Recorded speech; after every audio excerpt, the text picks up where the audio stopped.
ভোলার বোরহানউদ্দিন উপজেলায় নির্বাচনী প্রচারণাকে কেন্দ্র করে বিএনপি ও জামায়াতে ইসলামীর নেতাকর্মীদের মধ্যে সংঘর্ষের ঘটনা ঘটেছে। এতে উভয় পক্ষের অন্তত 15 জন আহত হয়েছেন বলে জানিয়েছে পুলিশ। শনিবার 31 জানুয়ারি সকালে উপজেলার তবগী ইউনিয়নের 7 নম্বর ওয়ার্ডের মুলাইপতন গ্রামের এলাকায় এই সংঘর্ষ হয়। প্রত্যক্ষদর্শীরা জানান, সকালে প্রচারণা চলাকালে দুই পক্ষের মধ্যে প্রথমে কথা কাটাকাটি হয়, এক পর্যায়ে তা সংঘর্ষের রূপ নেয়। জামায়াতে ইসলামীর অভিযোগ, দাড়িপাল্লা প্রতীকের পক্ষে প্রচারণা চালানোর সময় বিএনপির কর্মীরা তাদের উপর অতর্কিত হামলা চালায়। সংঘর্ষের সময় লাঠি, কোদাল সহ দেশীয় অস্ত্র ব্যবহার করা হয়েছে বলেও দাবি করে দলটি। এতে তাদের একাধিক নেতাকর্মী আহত হন। আহতদের বোরহানউদ্দিন উপজেলা স্বাস্থ্য কমপ্লেক্সে ভর্তি করা হয়েছে।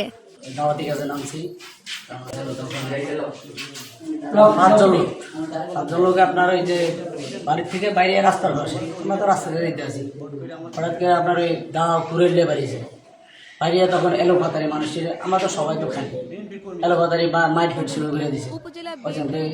আমি বললাম যে এমন মানুষের খালি খালি আমরা পিটান কেন, ঘটনা কি সবারই তো অধিকার আছে, হট করে আমার ফিডারটা বাড়ি দিয়েছে। আর এখানে মনে করেন তারা কি কোনো রাজনৈতিক দলের কর্মী? বিএনপির কর্মী তারা। অন্যদিকে উপজেলা বিএনপির যুগ্ম আহ্বায়ক সরোয়ার আলম খান অভিযোগ অস্বীকার করে বলেন, জামাতের কর্মীরা বিএনপির সমর্থকদের বাড়িতে গিয়ে হুমকি ও উস্কানিমূলক আচরণ করে। এতে পরিস্থিতি উত্তপ্ত হয়ে ওঠে এবং এক পর্যায়ে সংঘর্ষ বাধে। এই ঘটনায় বিএনপির অন্তত 5 জন কর্মী আহত হয়েছেন বলেও তিনি দাবি করেন। জামায়াতে ইসলামের কর্মীরা এক বাড়িতে ঢুকছিল ভোট চাওয়ার জন্য। সেখানে প্রথমে মহিলাদের এক বাড়িতে ঢুকছে, মহিলারা গোসল করতেছে, ওই অবস্থায় তারা ঢুকছে। এটা নিয়ে মহিলাদের সাথে প্রথম বার্গেনিং কথা কাটাকাটি হয়েছে। তারপরে সেখানে লোকজন জড়ো হয়েছে।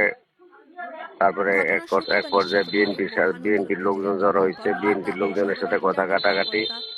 এটা পরে বাজারে লোকজন জড়ো হয়েছে, দুই পক্ষেরই লোকজন হাতাহাতি করিয়া দুই পক্ষেরই লোকজন আহত হয়েছে।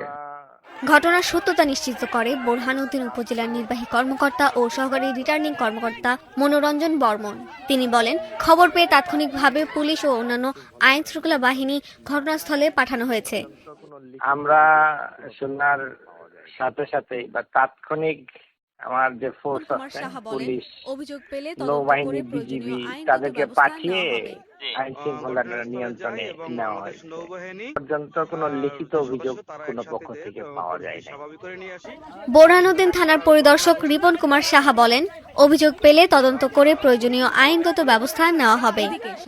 ঘটনাস্থলে যাই এবং বাংলাদেশ নৌবাহিনী যে সদস্য তারা একসাথে পরিস্থিতি স্বাভাবিক করে নিয়ে আসি। ঠেলা ধাক্কার ঘটনা ঘটছে এবং আমরা এই বিষয়টা পরিস্থিতি স্বাভাবিক করে।